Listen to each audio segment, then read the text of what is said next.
Hello, our topic is understanding orbs and how aspects change with greater magnification. The magnification that I'm referring to is as we look at higher and higher harmonic charts.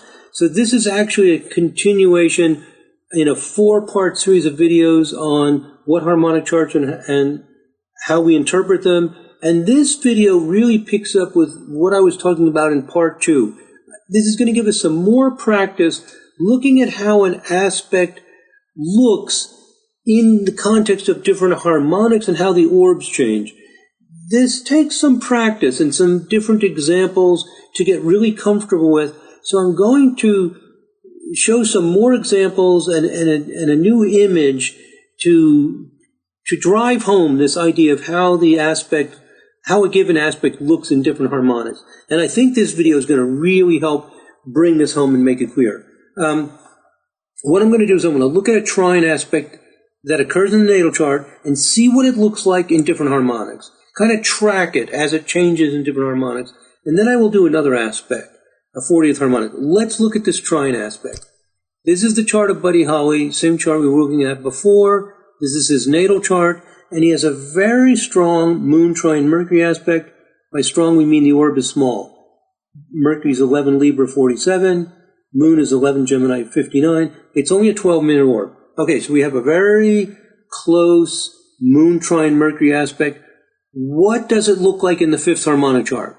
What will it look like? Okay, I've got these harmonic charts already calculated. I'll click on it. And we just look for moon and Mercury. Here's moon. Here's Mercury. They're still trine. Okay. So the trine in the natal chart still looks like a trine in the 5th harmonic chart. Why is that? I've talked about it, but I want to give you a new visual image for this. Here's my new visual image. Right here. You can think of it this way. Think of the 5th harmonic as being a beat, 5 beats in the circle. 1, 2, 3, 4, 5. 1, 2, 3, 4, 5. It's a good way to think of it because that's literally what it is. If the sun is here and the moon is here, they're 1/5 of a circle. Or if the moon was here, it would be 2/5 of a circle. This would be 1/5 going the other way, 2/5 going the other way. They're on that beat. 1, 2, 3, 4, 5. And then what if another planet, suppose Jupiter, is over here? However, we don't even care how many degrees that is, but it's 1/15 of a circle. So we have 1, 2, 3, 4, 5, 6, 7, 8, 9, 10, 11, 12, 13, 14, 15. So there's 15 of these, 15 points going around. So if, say, Sun is here and Jupiter is here, it's on a 15 beat, and that's 3 beats for each of these 5. So we're getting 1, 2, 3, 4, 5, and it's literally a waltz. So if 2 planets are 1/15 of a circle, happens to be 18 degrees, but don't let these numbers bother you. It doesn't matter. You don't have to memorize the numbers or anything. What you want to get is the concept, is that if the angular distance is 1/15 of a circle, that means it's on a beat of 15 beats. And that's literally a waltz from the point of view of 5. From the point of view of 5, that is bum bum bum bum bum bum bum bum bum bum bum bum bum bum bum, with 5 of those 3-beat rhythms making up the entire circle. And what is the meaning? The astrological meaning, if one planet is here and one is here? A combination of 5 and 3. Because it's literally 5 times 3. It's 5, which is playfulness, and it's smooth and harmonious. Now, my question is, why, getting back to my question, is why does the trine still look like a trine in the 5th harmonic chart? Well, here's a trine starting from the same point. I'm using this as my starting point. 0 Capricorn, 0 Taurus, 0 Virgo. So how does the trine look from the point of view of 5? where does it land? It lands right on one of the 15 beats. It lands right on one of them. So it lands on 1, 2, 3, 4, 5. 5/15 is 1/3. It's landing right on the 15 beat. So from the point of view of the fifth harmonic, it's on one of these 15 beats. It's landing right on it. It's missing most of them. It doesn't land, doesn't land, doesn't land, doesn't, and then boink, hits here, hits here. So you might think of it as kind of a weak 15 because it doesn't hit all of the beats there, but it lands right on one of them. Lands right on the same beat. So the trine, from the point of view of a fifth harmonic, is also the same as 15, landing right on one of those beats. So if you imagine these cosmic drummers, and one drummer is playing 5 beats, and they all start at the same moment, and another one's playing 15 beats. This one in light blue playing 15 beats plays 3 beats, hits the drum 3 times for every time this one hits it.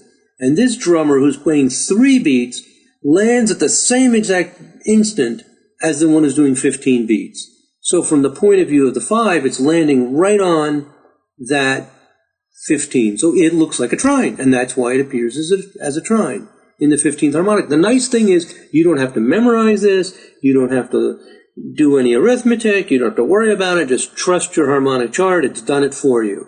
So it's already found out that this moon trine Mercury in the natal chart still looks like a trine to the 5th harmonic. So again, you don't have to work out the numbers. You don't have to worry about it. But if you're wondering, you know, even after watching the 2 videos and thinking about it, like, it still seems weird to me that this trine is still trine. Like, why is it still, it should change. We're in a different vibration.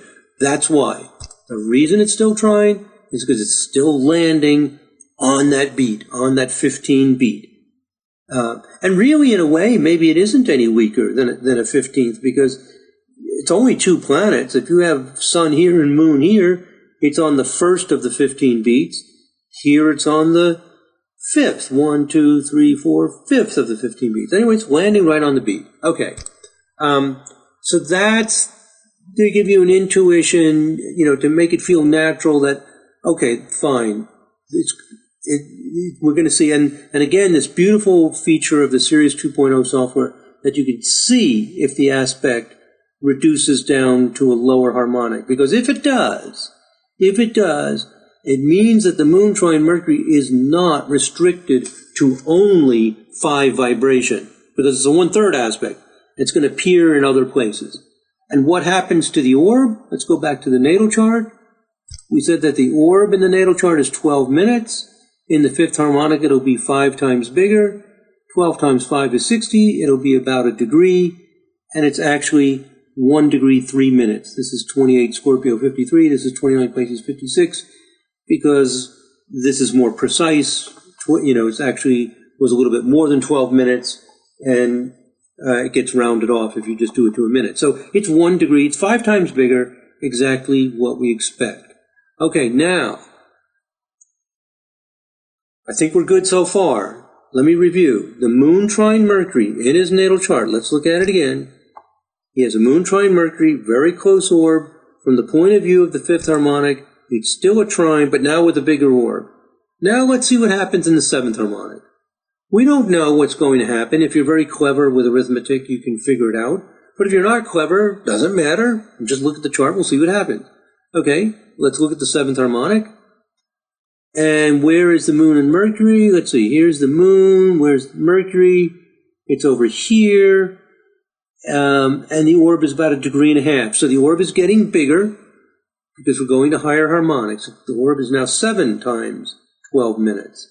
So it's still trying. Now, what will it look like in the 9th harmonic? Let's click. I've already calculated these, so I can just click on them.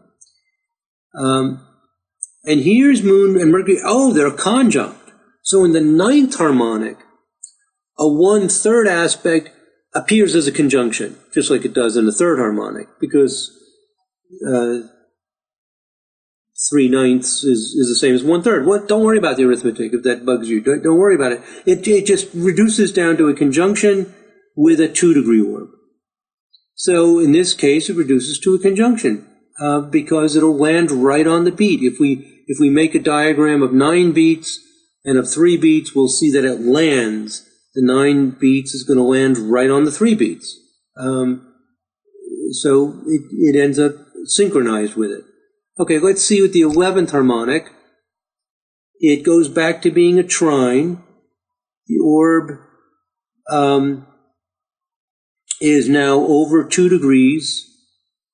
Is that over 2? Yeah, a little over 2 degrees. Let's just keep going up. Let's look at the, let's go all the way up to 25th harmonic.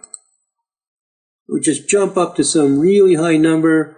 And here's Mercury, here's Moon, and look what happened. It's still there. The line is very thin, meaning it's now weak.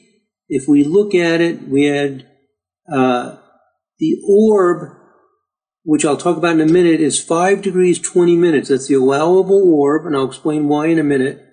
But that would bring us to 29.46. It's just barely within orb. This is 29 degrees 40 minutes. 29 degrees 46 minutes would be the maximum distance. Just makes it. And if I go up any higher, for example, if I go to the 29th harmonic, now the Moon, trine Mercury, is out of orb. So what happens is the orb gets bigger and bigger and bigger of that aspect until it's out of orb. Okay, this is just practice to give you an intuitive feeling for how an aspect looks in different harmonics. I hope this is becoming, if it wasn't comfortable before, I hope it's becoming comfortable to you, that you got the feeling of it. The harmonic chart will figure out for you what beat that aspect is in the context of the beat of the harmonic.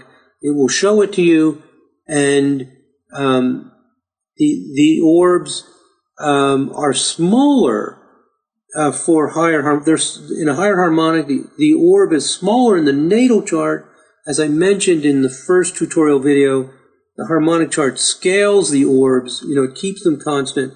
So the orb is always 5 degrees 20 minutes in the harmonic chart, but the harmonic chart has blown everything up by the number of the harmonic. Okay, so the Moon trine Mercury is now out of orb. Okay, my phone rings. Sorry, turn it off. Okay.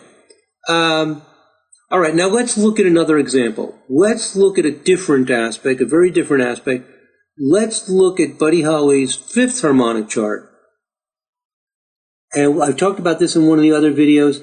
This Mars is 11/40th Uranus. This is a 3/8 aspect known as a sesquiquadrat. If you measure the distance from Mars to Uranus, it's 135 degrees, approximately. And it tells us here there's an 11/40th. Remember that the harmonic, or the denominator, equals the aspect. The denominator of the aspect is 3/8 times the harmonic. 8 times 5 is 40, and it says 11/40. Okay.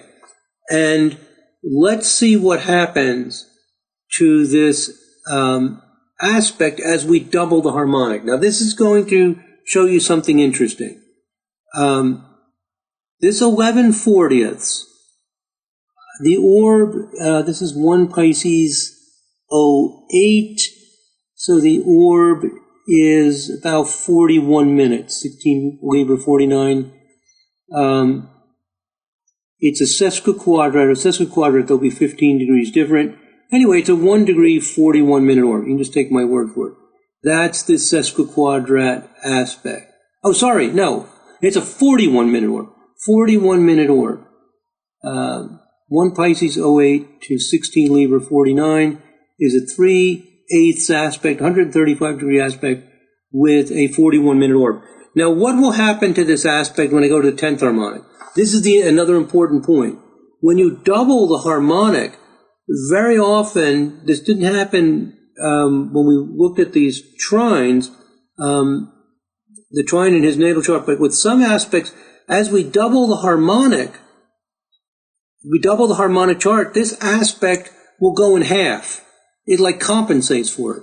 So when we go to the 10th harmonic, this is going to appear as a 4th harmonic. You follow that? This is an 8th, 3/8 in the 5th. I double the harmonic to go to 10, then this will go to half. this will become a square. So the 8th harmonic turns into a 4th harmonic, because what is 5 times 8? 5 times 8 is 40, and if I change this to 10, 10 times 4 is 40. So what happens is, as you double the harmonic chart, the aspect goes in half. And I'll show you that. Mars-Uranus, I predict, are going to be square in the 10th. So I double the harmonic. Here's the 10th harmonic.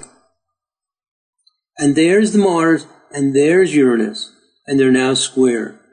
And the orb is 1 degree, 21 minutes, which is twice as big as it was in the 5th harmonic. So what happens is, let me explain this again. I'm in the 5th harmonic. I have an 8th harmonic aspect in the 5th harmonic chart. When I double this harmonic to 10, this aspect will go in half from 8 to 4, from 8th harmonic to 4th harmonic, and the orb will double. Because what we're doing is we're zooming in. Here's a good way to visualize this. I'm going from 5 to 10. It's like taking a microscope and zooming in twice as much. When you zoom in twice as much from 5 to 10, 5 times 2, I double my magnification.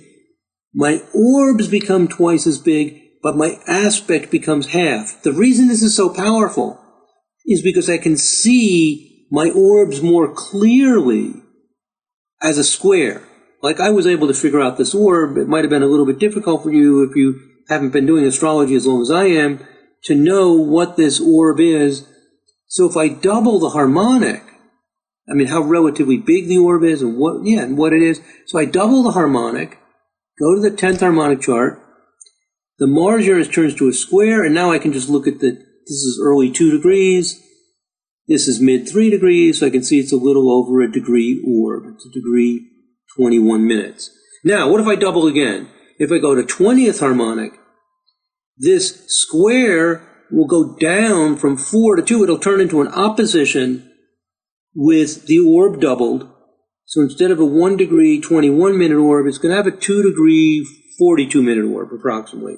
So I'm predicting when I double this from 10 to 20, this aspect will go down in half. So you double your magnification. The more you magnify, the aspect becomes more basic, because at that higher magnification, this is becoming a more basic aspect. So I'll click on the 20th harmonic. Again, I'm predicting Mars-Uranus will turn into an opposition. I double the magnification, it'll become half the aspect, and the orb will be a little over 2.5 degrees. It'll be double what it is now. Because I'm at 10, I'm going to click on 20, and here's the Mars at 4, we'll call it 4.5 Sag. Here's Uranus, early 7 Gemini. It is an opposition with over a 2, 432, 632, 7, slightly over 2.5 degree orb. 2.5 degree orb would bring me to 702. Yeah, 2 degrees, 13 minute orb. So it's doubled it. Now, when I go double again, from 20 to 40, the opposition will turn into a conjunction. We're going to have about a 5 degree orb. So let's do it. I'll click on the 40th harmonic. I've already calculated these ahead of time, and it's turned into a conjunction with over a 5 degree orb, almost 5.5 degree orb. So here's why you want to know about this. Here's a simple conclusion, is if I'm looking at the 5th harmonic chart, and I'm wondering, gee, how close is this orb? I could just multiply by 8, for example, because it's an 11/40th. I can go up to the 40th harmonic, and it will turn into a conjunction. So I can say, let me look at the 40th harmonic chart. It turns into a conjunction, and now I know I have an allowable 16 degree orb. This is 5 degree orb, so it's pretty strong. It's very well within orb. So doubling the harmonic causes the aspect to become half of what it was and doubles the orb. And let's do one more example. What if I go to the 80th harmonic? Well, once you get to conjunction, you can't get any lower than conjunction, so it's just going to remain a conjunction and the orb will double. So this is a Mars-Uranus 5 degree, almost 5.5. It'll become almost an 11 degree orb when I click on 80. And here's Mars, here's Uranus with a 10 degree, 52 minute orb. Almost 11 degrees, just like I expected. And now when I double it again, and I go to the 160th harmonic, the orb will be doubled again. It'll be almost 21 to 22 degree orb, and it's out of orb. Now they're out of orb, no red line connecting them, and they're 21 degrees apart. So that this 3/8 aspect, if I go back to his fifth harmonic chart, this 3/8 aspect has a small enough orb that it stays within orb of higher harmonics. That's what happens. That's what happens with our moon trine Mercury. Let's think about that again. When we look at this moon trine Mercury in his natal chart, because the orb is so small, only 12 minutes, it stays within orb. As I go to higher harmonics and I multiply that orb and blow it up, magnify it by whatever harmonic, it'll stay within orb to higher and higher harmonics, the smaller the orb is. So with a very small orb, it'll continue to be there for up into very, very high harmonics. But there's several reasons why you want to know this. One is you might want to just go into a greater magnification, because when you double a harmonic, you're basically keeping the tone. 5 is play, and when you double 10, 20, 40, they're like inner levels of play. When you double, it's like going up an octave. I call these octaves. So we're going into inner playfulness. And what's amazing, as we'll see, I think probably starting with the next video in this series, we're going to start looking at charts of famous people. And it's incredible that these high harmonics don't become weak. They become more internal, more like talents, more like features of their mind and their emotions rather than their personality. You can see you might say, inner playfulness, the playfulness of the mind, the creativity of the mind, the ability to come up with original ideas. For example, when you go up octaves of 5. So in this 40th harmonic chart, you might think, who cares about the 40th harmonic chart? Give me a break. We're going to go all the way up to those harmonics.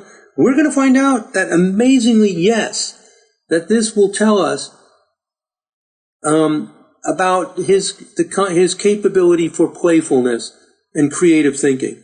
And you'll notice he was a creative person, wrote songs and created new kind of music and so on. And we have a mystic rectangle here, trine, sextile, trine, sextile. We have an opposition. This is almost guaranteed to happen with people who are creative thinkers and come up with new ideas and so on.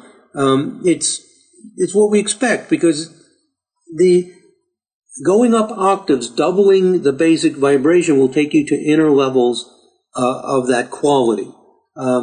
Okay, so we're learning something about interpretation, which I'll get into more in the next video, but we're also going over how the aspect looks different under different levels of magnification. So when I go from 5 to 10 to 20 to 40, I'm increasing the magnification, and a 40th harmonic aspect appears as an 8th harmonic in the 5th harmonic chart, and then as I go up, to the 10, 20, 40, it becomes lower and lower aspects until it becomes a conjunction, as we saw.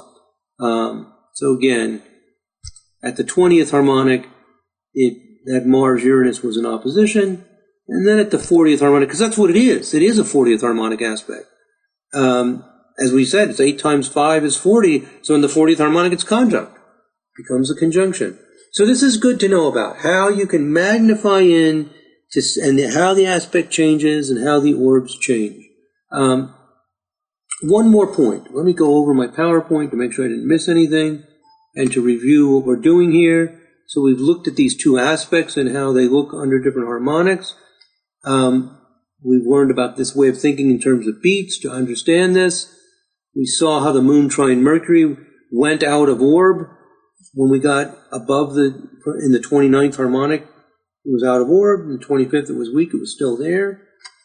And this is, I think, my last point. Yeah, this note, the second paragraph, is that when doing harmonic charts, you have to use proportional orbs. You have to.